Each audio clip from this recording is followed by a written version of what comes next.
a great deal. I think when I think about my time here, the over prevailing thought is family. So whenever you're recognized by a family in an occasion like this, it's pretty awesome to know that people still care, people still are genuinely interested in you, and it goes deeper than just the sport of basketball.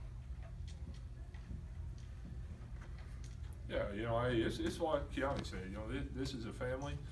It's great to be back, great to be recognized with Oklahoma State. It's even better being back here with these guys that we were in the trenches with. Love every one of them. You can go years without seeing them, and it's like you never missed a beat because we were in it together. And so this is a great time for us individually, and also to be welcomed back by the Cowboy family. Yeah, I agree with both of those guys. I think one thing that's important is that as we matured in learning how to play the game of basketball under coaching Sutton, and now that we've all grown up and moved on, and a lot of us have families and everything, and you get to come back and see your friends and teammates and see their families, you feel really blessed to be a part of it. You mentioned Coach Sutton. He's a finalist for the College Basketball Hall of Fame once again. What's your best sales pitch for him making it final? 806, I don't have to give a sales pitch. If you know anything about basketball, there's not very few coaches that can coach the way he coached. So the fact that he's not in the Hall of Fame is a shame on the Hall of Fame. Yeah, I mean, it's a definite shame on the Hall of Fame. I mean, he's one of the greatest coaches ever to coach.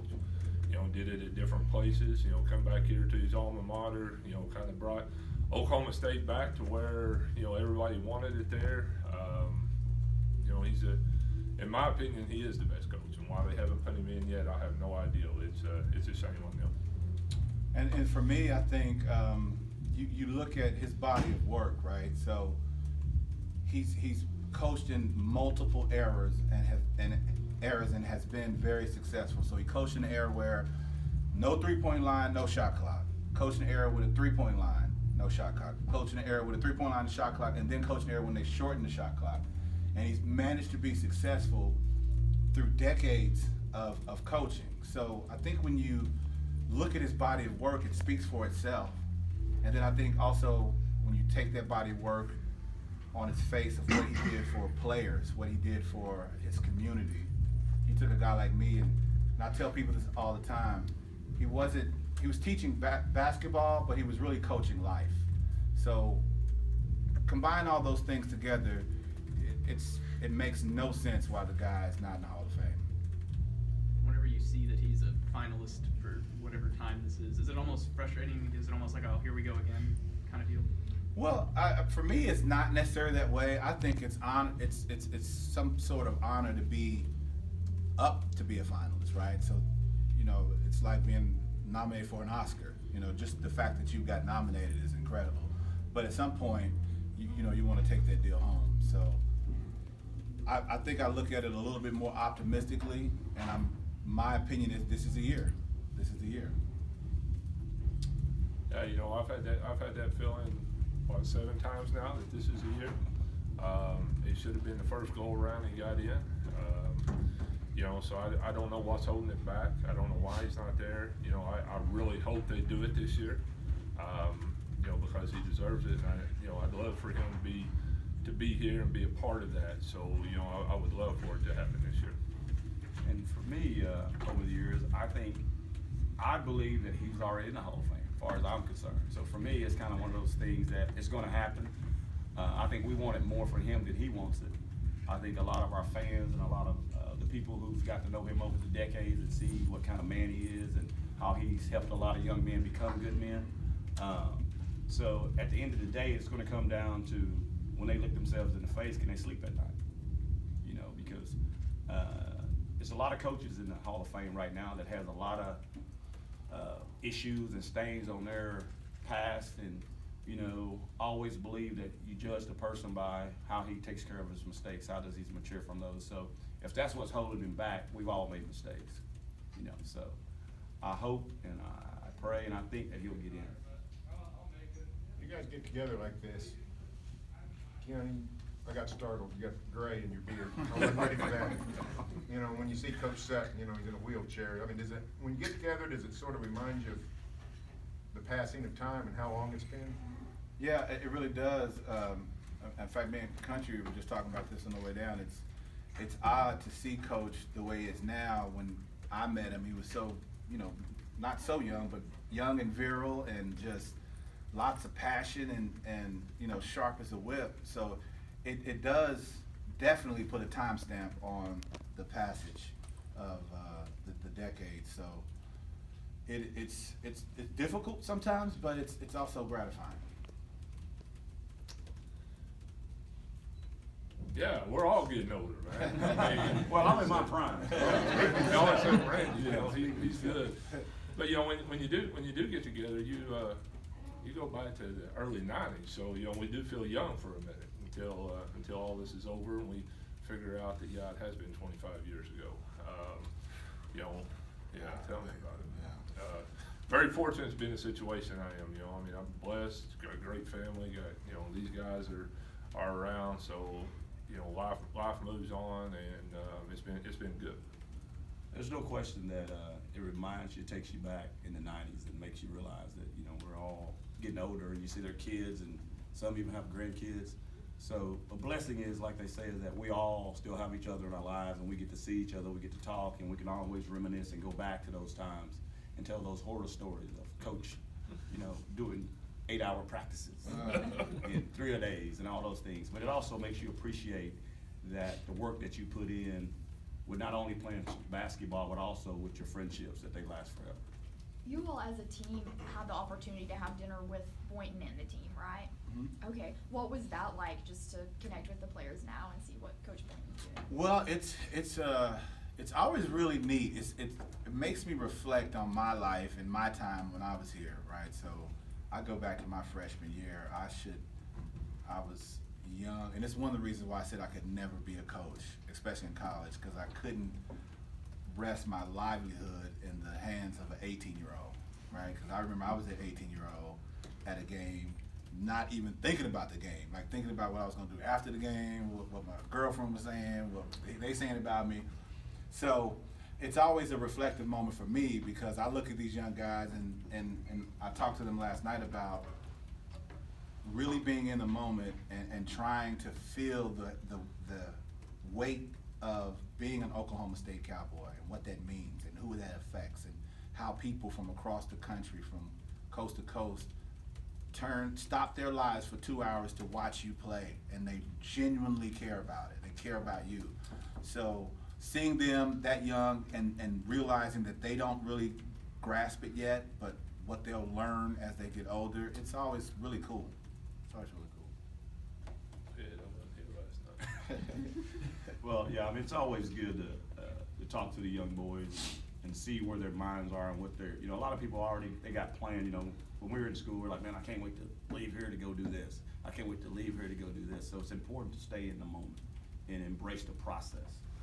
And I think the more they decide that this is what it is and they really love it and they're truly passionate about it, then they'll reap the benefits of it going forward, because you got to embrace the process for progress, for success. And it's hard to tell young people that, because we want everything really fast and we want it now. So it was good to talk to those guys, and I hope they really come out today and play really well and get a victory for not only the fan base, but for Coach Sutton as well. I asked Big Country this the other day when I talked with him, but what do you guys remember about his backboard breaking dunk? I was actually under the rim when he did it, on the baseline, because we were doing big man drills, right? Yeah. And so I would go back and forth between the guards and the big men, and at that particular time I was down there, and only thing I kept thinking is, man, I'm gonna have cuts on my shoulders. That's all I was thinking about. It wasn't, because he had done it before, so it was like no big deal to me. But it, of course, it ended up being a really big deal. I got a piece of glass though. Be honest, I don't even remember what happened. I seen it, but it was one of those things, like Keontae said, we've already seen it before, and so it's one of those things that's legendary now. Yeah. He broke 2 backboards actually. Yeah. Y'all just don't know that. He broke 2 in that practice. So hey, everybody talking about it today, so it must have been special. No, it was. It was cool. It was super cool. Coach Sutton couldn't charge me on my birthday. I asked Randy about this earlier, you two guys. He seems like a guy born too soon. If he'd have come along now, every NBA team in America would want a guy that plays Knock it defense down. and shoot 28-footers. It's a different game, man. Yeah. You know, the game evolves. He was, you know, you just think if Randy was in the league now, he would be in the league. If I was playing now, I wouldn't be a nobody. You know, I mean, that's just the way the game has changed. You got to be able to shoot 28, 30 foot, play defense now, and you know, Randy fits that mold. The center is almost extinct in the NBA today. No, that's a great point. I've had this conversation with a couple of former players, but the game has evolved in such a way that there is no way a guy like Randy Rutherford wouldn't be, you know, drafted super high. I mean, the game I always think about is that KU game where this guy knocked down 11 threes, 11? Yeah, I think it's 11 threes, set the record for an opposing opponent coming to Allen Fieldhouse. And it was the most incredible thing I'd ever seen in my life. I mean, and so you think about that. Trae Young is a great example, right? He shoots it from way deep. This guy was doing it when nobody was doing it. He was shooting it from the Cowboy when people weren't doing that. When that was considered a what in the world you doing shot, right? He was knocking it down like it was easy. So that's a really great point, a really introspective way to look at the game as how it's advanced. And so yeah, you sometimes it happens, right? You're born out of your era, and this is a guy that it's unbelievable. If kids were to go back today and watch him play, they would be amazed at what he was doing when nobody was doing that. Well, I wouldn't change it. I like the era I was in because I would have these guys right here, so it's all good. So, you know, the game changes and we change, so we can always talk about it. You know, Are there discussions on who the best three-point shooter is? no doubt it's me. I agree. You don't even have to get there. No question. Because I mean, I who put it else this way, I did it in 3 years. It took them 4 years. Well, who else would you put in the category? I mean, I don't even know. Keaton, Page, Phil Oh, Forte. come on. No, A lot of people no. like Thomas DeZagua. I mean, they all shoot really great. They shoot really great, but Randy's a great shooter. There's a difference. It's a difference. All right. It's a difference. And this guy did it in more big games, more pressure moments, in clutch times against clutch players. You look at the Big Eight and what it was when we played. There was a legit NBA player on every single team, even the teams that weren't good. Baylor, they had Brian Skinner. Nebraska, they actually were pretty good. That's Eric true. Piakowski, Strickland, Boom. bona fide NBA players. Kansas, 3 or 4 of them at all times. He's doing it against that competition. It's not even close. It's not even close. I didn't know this was a Celebrate Randy Day. We should do this more often. Yeah, I did. I forgot I was a good shooter. No, but I mean, the game has changed, and we always talk about when we watch teams play now, all their offenses look the same. Dribble, handoff, pick and roll. Dribble, handoff, pick and roll. There's no continuity to the game. When you've got continuity to the game, it allows your defense to get set. It allows you to be better defensively. And so when you got shots going up from everywhere, then you don't know who's going to get the rebound, who's going to get back with defense transition, who's going to stop the ball. Like I was telling Pierce that I seen a game the other day, which I don't watch a lot of it. Auburn and Alabama shot 92 threes.